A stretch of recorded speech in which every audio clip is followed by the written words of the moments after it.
Olá, hoje vamos falar sobre colibacilose pós-desmame, então que são duas enfermidades que nós vamos conversar, a doença do edema e a diarreia pós-desmame. Ambas são doenças causadas pela Escherichia coli e afetam os animais após o desmame.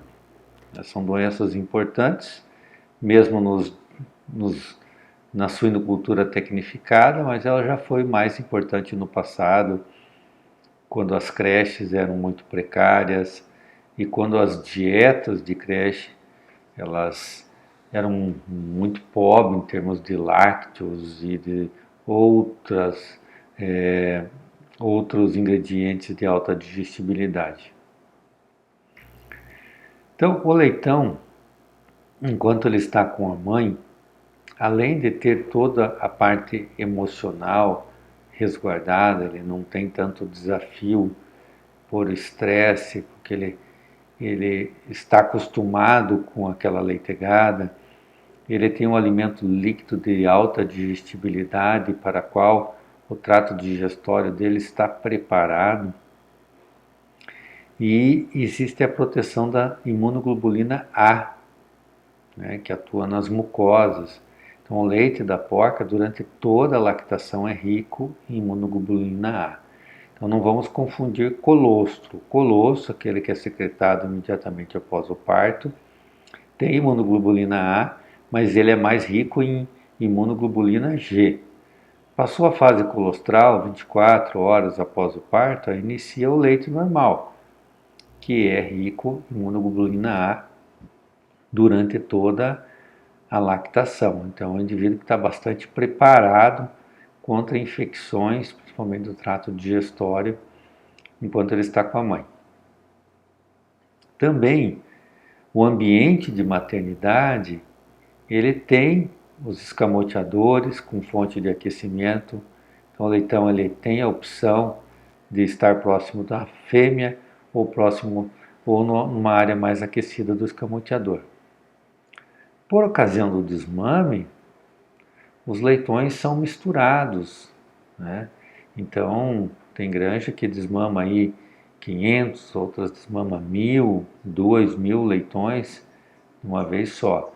Então, esses leitões vão ser divididos por sexo, por tamanho, e vão ser agrupados em baias que variam. Tem granja que usa baia pequena de 11 leitões, 12 leitões, mas o que a gente mais vê por aí são baias para 50, 100, até 200 leitões. Então é um grande agrupamento, né?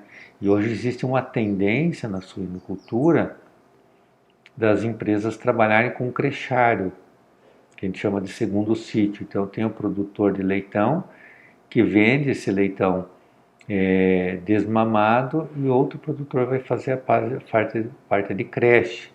Então é comum aqui na região oeste do Paraná nós termos crechários com 5.000, 6.000 leitões. E aí acaba recebendo leitões de diferentes unidades produtoras de leitão. Então essa mistura também favorece o aparecimento de doenças, né? Porque ocorre a mistura de cepas de bactérias causadoras de enfermidades. E aí os leitões são alojados em um ambiente que pode ser inteiramente de piso sólido ou parcialmente de piso ripado, como esse aqui, né, plástico. Aqui um crechário, então a gente vê piso completamente ripado, né, isso é muito bom para manter a temperatura, a umidade sob controle, ele é autolimpante. E aí os animais passam a receber alimentação sólida. Muitas granjas usam um coxo auxiliar, onde fazem uma papinha com essa primeira ração. Normalmente a fase de creche tem 4 rações. A primeira ração eles ganham em torno de 1 quilo por animal. E essa primeira ração é bastante rica em plasma, em soro de leite, leite em pó, farinha de bolacha. Então, uma ração bastante palatável. Mas muitos leitões demoram 24, 48 horas para comer. Então, é normal fazer uma papinha para acelerar o interesse pela ração. Também muitos leitões demoram para tomar água, porque não tem medo, né, estão muito estressados com o manejo do desmame. Às vezes as instalações acabam ficando muito sujas, né, isso favorece o aparecimento de doenças, e alguns produtores ainda usam instalações totalmente inadequadas. Né? Essa aqui é uma instalação que para creche não serve.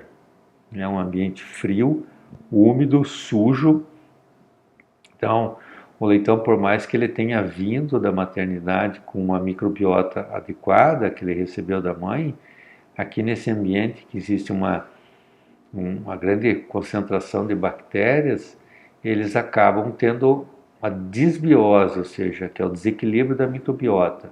Então, qualquer indivíduo que esteja em eubiose, ou seja, com equilíbrio da microbiota, ao ser colocado num ambiente com condições sanitárias precárias, constantemente o intestino passa a ser desafiado por bactérias patogênicas e que leva ao desequilíbrio, que pode ser temporário ou permanente. E isso resulta em mais infecção, mais gasto de nutrientes para combater a infecção. E aqui também os animais estão tendo gasto de nutrientes para combater o frio, né? Para se aquecer. Então, está gastando ração para produzir calor. Então, é uma criação ineficiente. Por sorte, esse tipo de criação hoje no Brasil a gente praticamente não vê, né? A suinocultura na nossa região, ou no Brasil como um todo, está bastante moderna. Então, os crechários são locais, as creches ou os crechários são locais bem tecnificados em termos de condições ambientais. A superlotação, né? Claro que aqui os leitões estão amontoados nessa imagem porque eles queriam aparecer na foto, ou porque ficaram atraídos aí porque foi aberto esse tampão. Mas é comum, né, o que aconteceu. A suinocultura nos últimos 15, 20 anos está trabalhando com genéticas hiperprolíferas. Então não é incomum você pegar uma granja durante ter lá 15 nascidos totais, 17 nascidos totais numa semana. E as instalações de creche ainda são aquelas programadas para quando você desmamava 11 leitões, 10 leitões. E hoje tem produtor desmamando 13 leitões, ou um pouquinho mais. Então aumentou o número de leitões por porca e as instalações de creche não acompanharam esta evolução. Então hoje as creches estão mais lotadas. Também os leitões, eles gostam de brigar. Então aqui tem dois leitões se atacando. Então existem as disputas hierárquicas. Isso gera bastante estresse.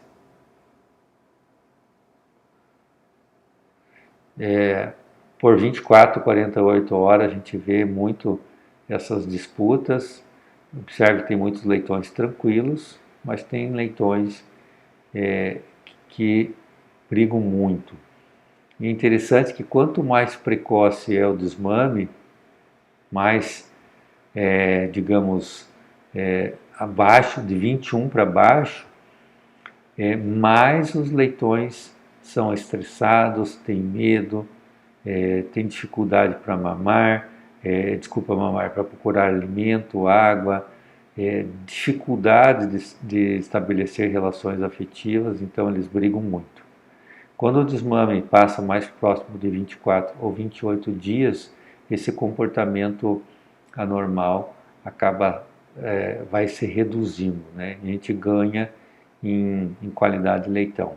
Aproveitando que estamos falando de idade, né? O peso do leitão, que está muito ligado à idade, influencia bastante no aparecimento de doença, né? Então, tanto a doença do edema quanto a diarreia pós-desmame, quanto mais leve é o leitão, mais a chance. Então, o ideal é que os leitões fossem desmamados com pelo menos 6 quilos. O ideal seria 7 quilos. Mas no Brasil ainda predomina o desmame com 21 dias e com 21 dias acaba se desmamando uma média aí de muitas granjas próximo de 5 quilos, que é um leitão com bastante dificuldade de se adaptar à creche. Então a doença do edema é uma doença que acomete leitões após o desmame, cursando com sinais nervosos e mortes. É uma doença de aparecimento súbito e que não se dissemina para outras baias. É muito interessante, ela acaba se ficar restrita, né? No passado a gente via muito essa doença, né? Hoje se usa bastante óxido de zinco, né? Em 2.500, 3.000 ppm na ração de creche. Também é comum as rações de creche ter pulsos de antibiótico, ou algumas granjas acabam abusando e usando a ração de toda a fase de creche medicada. Isso acaba controlando a doença de edema. Não que a gente recomende esse tipo de prática, né? O uso de antibiótico cada vez vem sendo questionado mais na suinocultura, na produção animal, e nós temos que encontrar aditivos que possam substituir o uso de antibiótico, né? A diarreia pós-desmame também é uma doença problemática, né? Ela é mais frequente que a doença do edema. O uso de rações medicadas com antibiótico, às vezes antibiótico via água, ajuda no controle dessa enfermidade.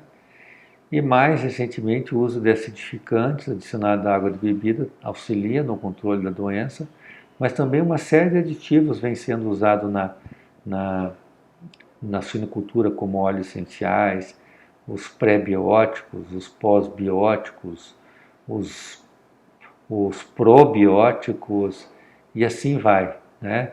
É uma gama de produtos que podem auxiliar não só melhorando a integridade intestinal e a qualidade da microbiota, mas também inibindo ou criando condições desfavoráveis para a proliferação de bactérias patogênicas, né?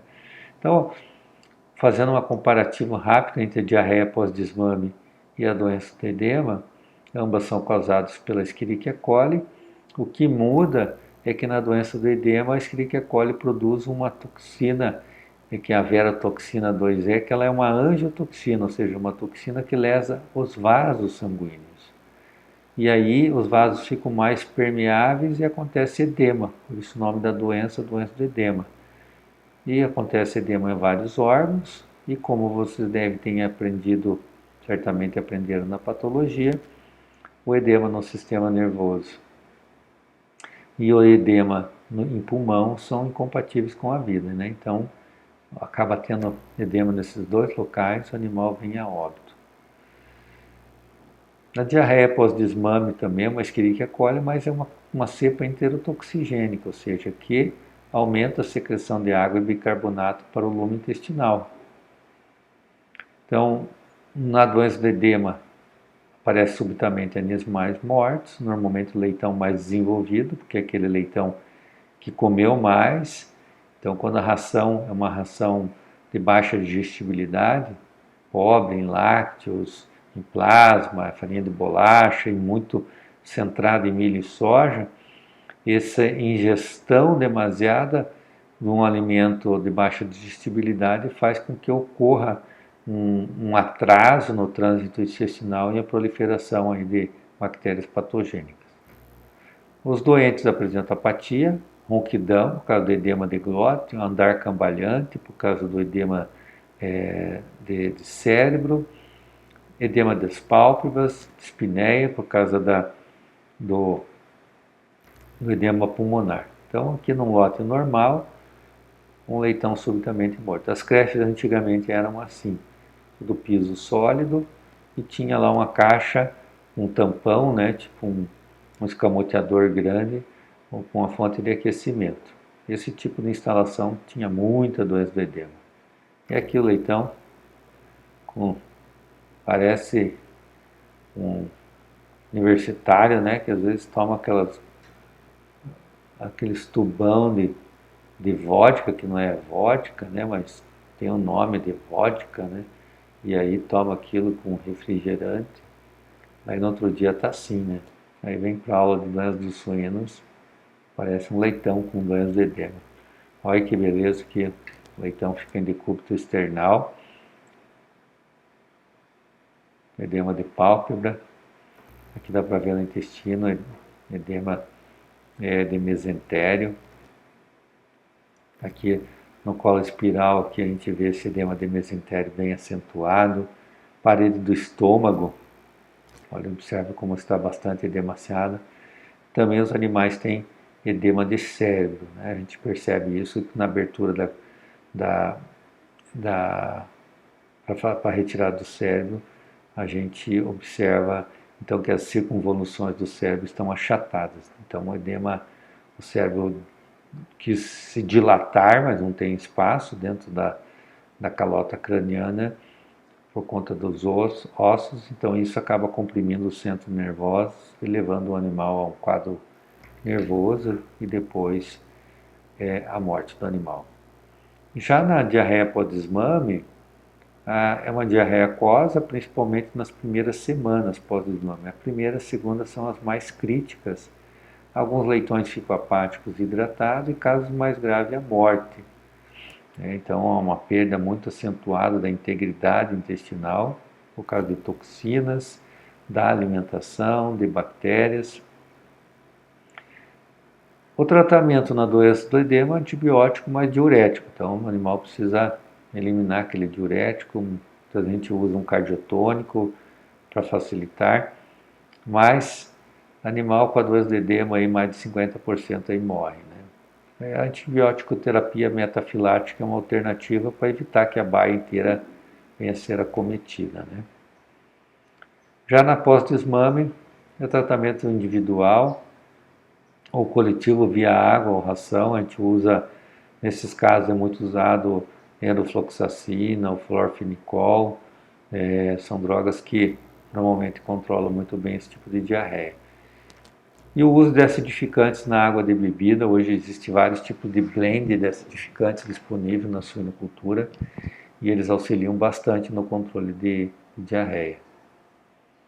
Como é que nós podemos prevenir as doenças na fase de creche, né? As doenças entéricas? Em primeiro lugar, com o uso de rações pós-desmame de alta digestibilidade. Não adianta desmamar o leitão e dar uma ração lá que é puro milho, soja, vitamina e mineral.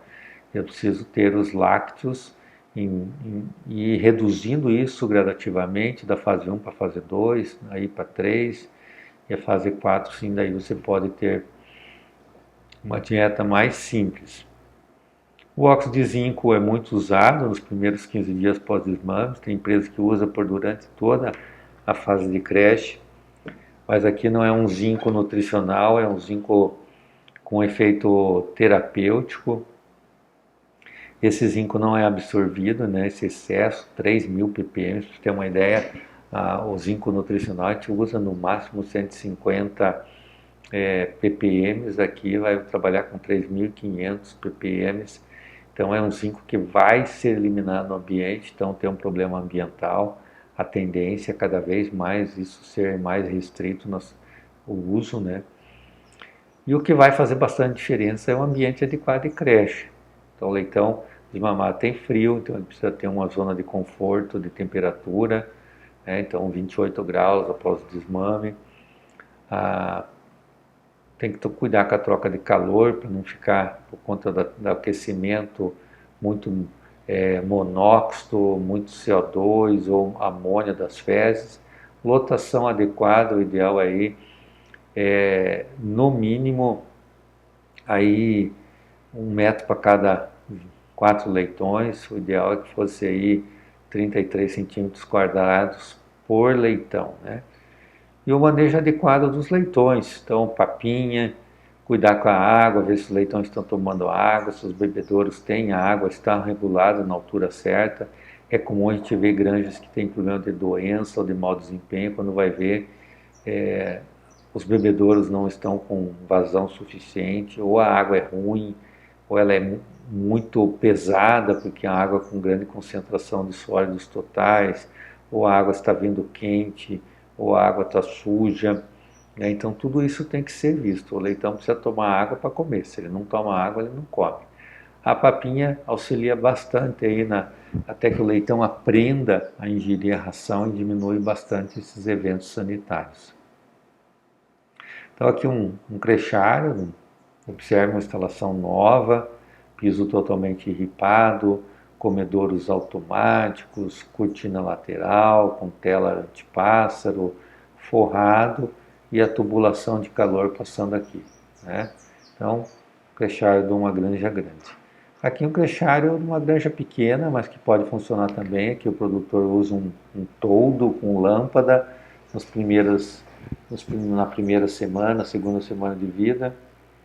Isso é bom, só que esse toldo aqui muitas vezes não é higienizado adequadamente, acaba virando aí um local de proliferação e disseminação de bactéria entre lotes. Aqui um crechário aqui na nossa região, cortinas laterais, um forno de aquecimento. Aqui tem um lanterninho que é aberto quando quer que ocorra a troca de ar, né? Então abre-se a cortina, abre-se um pouco o lanterninho e aí os gases acabam subindo e saindo mais facilmente da instalação. Então, creche, nós temos que dar atenção ao leitão e qualidade de ambiente, qualidade do manejo e focar em qualidade do leitão desmamado. Hoje a suinocultura está muito seduzida pela capacidade das porcas de produzir muitos leitões, então os produtores ficam eufóricos com o número de leitões que eles estão desmamando hoje, né? Então no passado a gente desmamava, nascia, a média de nascidos aí era 11, 12, hoje já está 15, tem grande que tem 16, produtor desmamando bastante. Então, hoje o número de leitões desmamados por anos, algumas granjas está chegando a 35, né? 34, 35, 36 leitões desmamados por ano. Isso acaba seduzindo os produtores, mas muitos acabam esquecendo que não é só número, né? Não basta ter 35 leitões. Talvez se eu tivesse 30 leitões desmamados por ano, mas com um peso melhor, com a qualidade melhor de leitão, o resultado ou técnico da granja seria melhor. Então não basta olhar quantidade, mas sim qualidade de leitão. E com isso nós encerramos essa parte de creche e na próxima aula nós falaremos aí das enfermidades entéricas na fase de recria e terminação. Até lá!